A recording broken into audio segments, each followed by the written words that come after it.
Pattern continuing for your Monday as we track those storms across central Alabama. We're on your side with when we can expect storms for your Tuesday. And as we head into the middle of June, we talk about how much rain we've seen so far this month and how much we've seen throughout the entire year. And we take you around the world to places being impacted not only by heavy rainfall, but tropical storms and systems as well. Live on your side. First Alert Weather Extra starts right now. And it is time for the Weather Extra. How about this stunning drone time lapse sent in from Rodney Frazier? You can see the clouds rolling in, and after the rain, a little bit of steam fog and some stunning views of some puffy cumulus clouds over the weekend. Cumulus congestus, as we call it this time of the year, developing across the area. It was amazing today. I was telling my wife we were out and about earlier today, and first thing earlier we had clear blue sky. It heats up. You start to see clouds like that. That's those little parcels of air that start popping up with the heating of the day. And just like clockwork, you get those summertime afternoon storms. And that's what we're tracking right now and what we'll continue to track for tomorrow. Now, some of these storms can pulse up to the severe level. That's what we saw. We've actually had some power outage reports across West Alabama. We're tracking those storms for you right now here on Weather Extra. Scattered storms likely again tomorrow. I think tomorrow, the one difference, we're going to get some of this stormy weather a bit earlier in the day. Now, I'm not talking about out the door tomorrow morning, but late morning, early afternoon. And then later this week, I know it's hot, it's steamy, but that heat, it's about to build big time. Some of the hottest weather of the summer season so far coming up later on this week. So a lot to get into. Right now, though, what we want to do is switch modes over to live First Alert AccuTrack radar. And let's take you in. We'll go kind of around the state here. And the leading edge of the storms now into Blount County. So we're getting that heavy rain around Nectar. There's Hayden, and you see some First Alert times if you're in Locust Fort, 6:52, and arrival time Clear Springs around 6:55. But tracking those storms now moving in towards Aniana. Here's Highway 75 north, so if you're around Pine Mountain as well, some heavy rain. And even further north, let's get into Coleman County as well. Seeing some lightning now showing up around Holly Pine and Simcoe. That's moving in towards Baileyton. So if you're in Baileyton, giving you that first alert there for those storms to move to the north and east direction. Actually, you know what we'll do?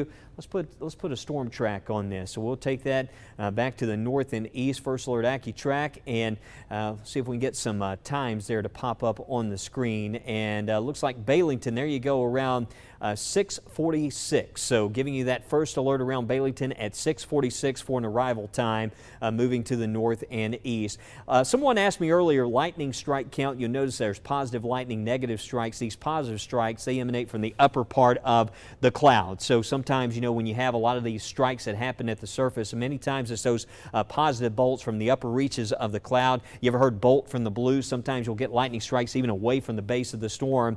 Most often it's from those. So it just depends on the region of the cloud where that strike occurs when you do see that. But let me back this view out. Let's get in here to Birmingham. We've had some very ominous clouds moving in around the Birmingham area. Actually over towards Hayden and Corner and Morris now getting some intense lightning. That's cloud to ground lightning. So if you're around Snow Rogers Elementary School over towards Brentwood, all these areas, Trafford, you need to be indoors right now. It's not just rain. We've got some dangerous cloud to ground lightning. Someone yesterday just sent me a photo of a lightning strike that happened and just blew the bark completely off of a tree near the house. And again, these lightning strikes are, that's serious stuff out there, and they are happening around the area at the moment with these storms moving through. I know it's not severe, but heavy rain. Trustful, Moody, some storms pushing in towards Odenville and Margaret. A lot of rain now from Gardendale, Fultondale, back through the city of Birmingham over the airport.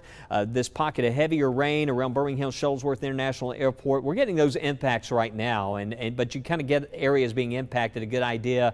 You see it just updated showing right now, but this is all moving towards Roebuck in that general direction. But that storm, that is right there around the airport. But heavy rain back in towards Hoover. Right now a storm near Chelsea that's popped up, getting some of that heavy rain also around Valleydale Road, back over towards Oak Mountain State Park, and a storm around Columbiana. It's very hot, very humid back in here. Wilsonville, back into Childersburg, Talladega Springs, First Alert. This is all lifting to the north and east direction. So we'll also be tracking these storms again. I mentioned Wilsonville and Childersburg. Let's take this off to the north there, and just to show you Wilsonville, we're showing around 650. So a First Alert alert time for you in that direction. And the storms, you look further south, not as intense. Let me back this view out. You can see over into Chilton County. Looks like a strong storm around Rockford that's popped up. That's moving more north. That looks to be around Stewartville at 7:03. So a lot of storms that we are tracking at the moment. Again, the forecast radar over the next 60 minutes. You'll see that's all moving to the east and northeast direction there through 7 o'clock tonight. So over towards Gadsden, Aniana, St. Clair County, Chelsea, Talladega, and Sylacauga. So that's what we're going to be tracking. This will all come to an end later on tonight, but just make sure you scan the code on your screen to download the First Alert Weather app. You'll be able to get those updates for your exact location as we continue to track wet weather throughout this week. And it's just that time of the year. You want to get those lightning alerts. Meteorologist Matt Daniel joins us now with the latest on how much rain we've seen for the month of June and where that puts us for the rain total for the entire year. Well, a lot of spots saw rain over the weekend, but with summertime storms, it can be hit or miss. You can get a lot of rain in some spots and not a lot in others. And as you can see, over the past 3 days, the areas that got a lot of rain pretty much right along in north of 2059. So notice Jasper over almost 2.5 inches of rain. Fayette almost 3 to 4 inches of rain. But then farther to the south, for instance, parts of Chilton, Coosa counties, maybe 1/2 inch or less. And that's the pattern we're going to be dealing with for the next several days, where you can get some pretty heavy rain in a short period of time. Just to give you a perspective on average rainfall for each month of the year, here in June, we'll typically average about 4 3/4 inch of rainfall. And believe it or not, our second wettest month of the year is actually July. So it's been already very wet in May and June. I don't know what that means as we go into the upcoming month, but gives you the idea. It's been pretty unsettled, may stay that way. Here's a look at those June rainfall totals, and we've already recorded over 3 inches of rain in Birmingham, already at the halfway point, so we're doing pretty well when it comes to rainfall totals for June. Tuscaloosa, we're getting pretty close there to that average, and in Anniston, could pick up another 2 inches to get closer to average, and we may get there over the next several days. And just to give you an idea of how much rain we've seen so far this year, in Birmingham, typically we'll pick up almost 28 inches of rain at this point. And as you can see, we already have a surplus of 2.5 inches of rain. This is great news because, as you know, as we go into summer, it gets really hot, and that heat from the sun can really dry things out, and drought can really spread across the area very quickly if you don't get a lot of rainfall. So having that surplus is really helpful for us going into those summer months. Tuscaloosa, I mean, wow. On average at this point, 26 inches of rain. You've already recorded over 34 inches, and we're talking about a very impressive surplus of over 8.5 inches of rain. That's because of the record-breaking rain we saw in the month of May. In Anniston, you've almost got a surplus of almost 5 inches. Typically, you'll average about 26 inches of rain so far this year, and we've already picked up 31. And so we got more on the way. Definitely good news for your plants and your garden, but of course, when you have a lot of rain, got to watch out for that isolated flood risk that is possible over the next several days. And flooding's been a big concern for other areas. Check out this flooding with heavy rain and powerful storms triggering some major flooding in West Virginia. This led to 4 fatalities, sadly, and 4 people are still missing. Governor Patrick Morrisey declaring a state of emergency of Ohio County on Sunday. That will allow for more state resources, including the National Guard, to assist in the county's rescue efforts. But in 30 seconds, we continue tracking where we have some heavy rain and storms impacting the area, moving through central Alabama. And we talk about how one university group is studying hailstones and what they're hoping to learn from it. We'll see you after the break.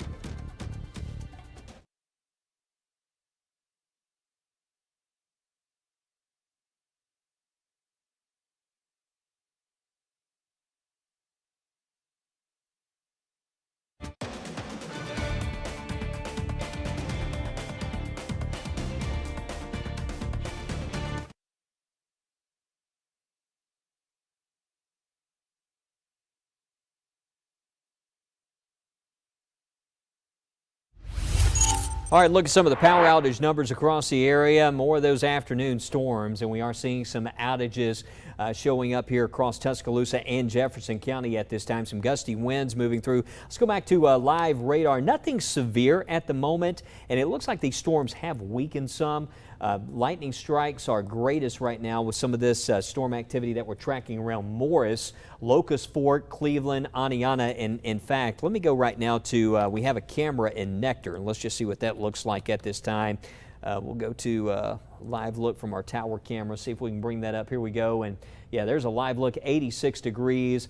Looks like some heavy rain there, actually about to move in towards where that camera site is in Nectar. 86, the wind showing 9 miles per hour, but we've had higher wind gusts, 30, 40 miles per hour near those non-severe storms at this time. But as we look ahead, the bottom line on our forecast here, these storms will diminish later on tonight.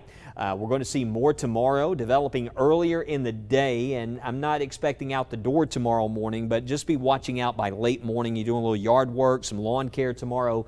Just stay alert. Check the First Alert weather app. Storms isolated late week. Heat index levels 100 plus, so the heat sort of goes to another level here later on this week with those lower rain chances. But we'll walk you through that extended forecast, as severe storms can sometimes cause hail of different sizes. In an effort to improve forecast and protection, researchers are taking us on the road as they chase down hailstorms. Fox News' Deborah Valentine has the latest.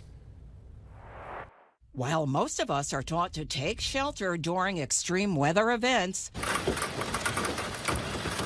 dozens of researchers across the Great Plains region are doing the opposite, all in the name of science. We're about a mile from the core now. Maybe a mile and a half. Your natural survival instincts tell you that it's you need to take shelter and you need to hide from it, but you just know that it's about to be some good research and you are changing the world like one storm at a time. Driving head-on into hailstorms, members of Project Ice Chip say these frozen chunks cause about $10 billion in damage every year across the country. Yet we know little about them. We have really tough time forecasting hail size. Project Ice Chip received funding from the National Science Foundation. Teams use special tools and high-tech radar to capture hail samples, measure ice strength, and more. Plugs out. This is on. Yep, those are on. While the research won't be able to stop hail from happening, teams hope to collect data to help impacted regions make better decisions about protecting property and lives. We want to know that storm over there is going to produce baseballs, and that storm over there is only going to produce golf balls. And if we can confine and constrain those forecasts, at the end of the day, the end users, the people receiving that information, are going to be better served. These endeavors follow a study published last year in the journal Nature, which says the warming effects of human-caused climate change will only cause larger hailstones to become more common. Deborah Valentine, Fox News.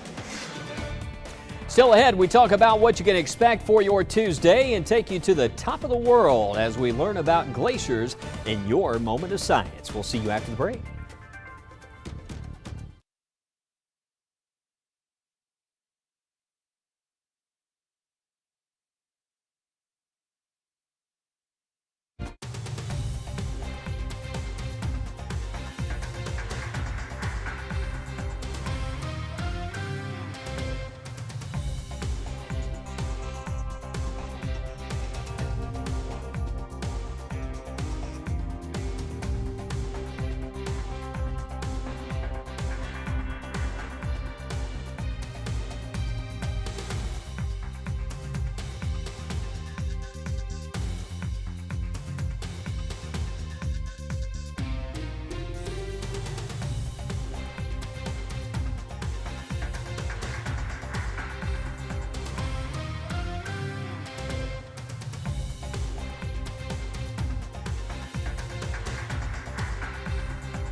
And welcome back into First Alert Weather Extra. Live look from Crane Works right now. You can see that the rain's falling, but at least it's not blinding rain at the moment. It has backed off. You can see that last reported wind gust, though, out at the airport, 36 miles per hour. So that's what we're seeing a lot of, 30, 40 mile per hour winds out there.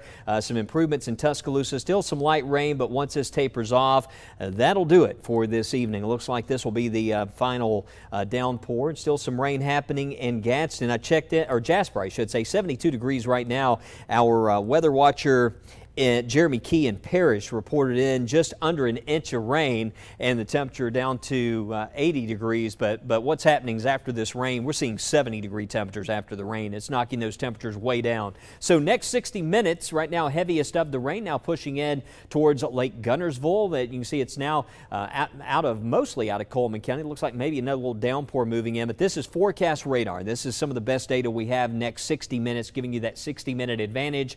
If you're in Odenville, Springville, storms moving in within the hour, some heavy rain. Not seeing severe storms at the moment, but be alert for that threat of lightning within the next couple of hours, pushing in towards Gadsden, over towards Mountain Borough still. If you're in Asheville, if you're in Raglan, and also over towards Wattsville, first alert for you.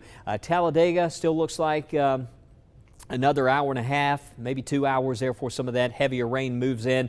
Ashland looks like this will be moving your way. So this is just sweeping across the state. Keep in mind in East Alabama, it's still extremely hot and humid over here. So that's going to feed into keeping these storms sustained until they move through and cool things off. But right now, my biggest concern is just locally heavy rain, also that threat of lightning. But Aniana to Springville, some real heavy rain. There's Leeds and Odenville, getting that heavy rain towards Moody. And the leading edge just now approaching Lake Logan Martin, so out here around Pell City, Cropwell, and Logan Martin. Here it comes. Harpersville getting some of that rain as well over the next hour. So that's a 60 minutes forecast radar data.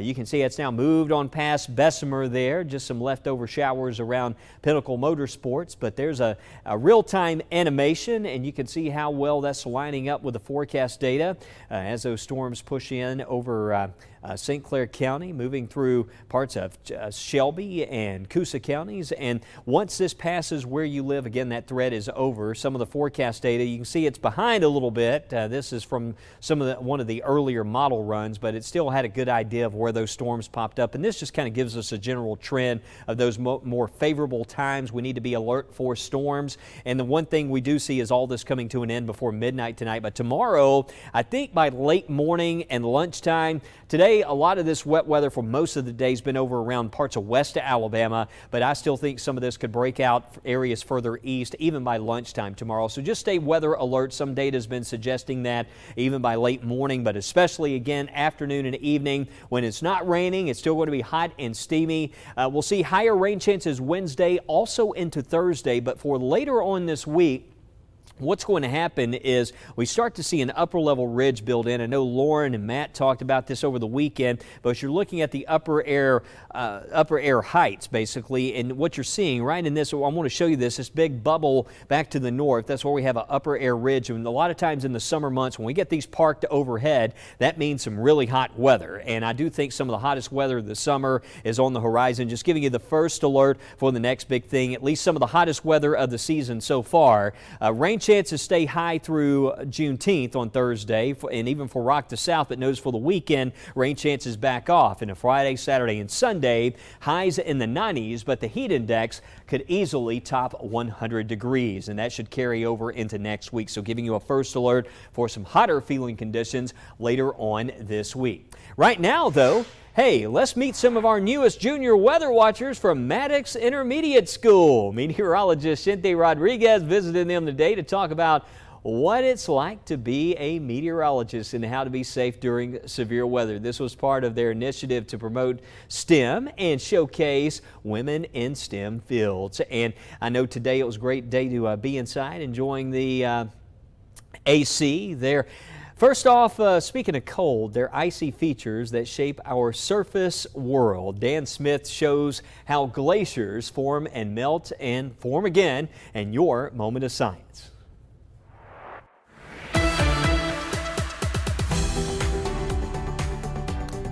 They say time is an ever-flowing river, and these ones take a lot of time. This week we're bundled up, minus gloves apparently, and headed far north or south in search of glaciers. First, the basics. Glaciers really are flowing rivers of ice, formed when snow keeps falling and compresses into a more solid sheet. Snowflakes are about 90% air, and over hundreds of years, that snowpack undergoes pressures so great it compresses down first to a snow-ice combo called firn, and then eventually the resulting glacial ice gets down to just 20% air in the form of extremely tiny bubbles. That density actually helps light travel deep into the ice, allowing more red light to be absorbed before it refracts back out. Hence why glacial ice tends to look more striking blue to our eyes. Those dense sheets manage to pack about 3/4 of Earth's fresh water into them. And if you used it for ice cubes in a drink, it would last longer than your tap water in the freezer. Nowadays, glaciers cover about 10% of Earth's land surface, though during the last ice age, that figure was closer to 1/3. Nearly all of Canada was covered in ice tens of thousands of years ago, and the multi-millennial retreat saw the power of erosion take hold, gouging out the Great Lakes, among other geographic features. Although Montana's Glacier National Park does live up to its name, 97% of today's U.S. glacial ice resides in Alaska. Those are mostly mountain or alpine glaciers, wending their way downslope and into valleys, often forming streams and rivers as they melt. They also tend to pick up and grind down big boulders on the way, leaving behind moraines. Those aren't just relegated to northern climes. In fact, Pakistan has the most individual glaciers of any country, despite being on the same parallel as Texas. There are an estimated 215,000 like this across the globe. Continental ice sheets are a little different, but they still count as glaciers, holding 99% of global glacial ice. Only two exist these days in Antarctica and Greenland, with the former averaging a good 7,000 feet thick. While mountain glaciers tend to flow in one direction down the hillside, ice sheets have plenty of directions to choose from. Some of the red areas in this Antarctic NASA animation flow as fast as 3 kilometers per year. Once that ice reaches the edge, it calves off dramatically and falls into the ocean, forming some pretty long-lasting icebergs. It's speculated the berg that downed the Titanic calved off of Greenland's west coast a year or two prior to the sinking. Doesn't help any seafarer that only about 10% of an iceberg can actually be seen above water, thanks to buoyancy and the fact that ice is barely less dense than its surroundings. The trend of glacial retreat is not exactly a good one, as an estimated 7 trillion tons of glacial ice has melted just since the year 2000. And if all of it melted at once, sea levels would rise well over 200 feet worldwide. Goodbye to every coastal city you've ever known. It's a somber reminder that natural beauty may be fleeting on Earth's time scale, so we ought to appreciate it in our time. For this week's Moment of Science, I'm Dan Smith.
All right, look at all this rain moving into Holly Pond. We got a ominous shelf cloud there that moved in earlier. These are just photos coming in from the First Alert weather app. Some heavy rain in Bluntsville, and that was from Jamie. Look at this view from Coleman Depot Park there from Jamie Odell. Look at that shelf cloud there moving in. Wow, some ominous looking skies out there, but again, we're tracking storms and rain, scattered summertime storms that will continue to the east. More of this over the next few days. Fewer storms by the weekend, but hotter conditions as we start to see those triple-digit heat index temperatures more widespread. We'll track the wet weather for you. More on this 10-day forecast tonight. Be sure to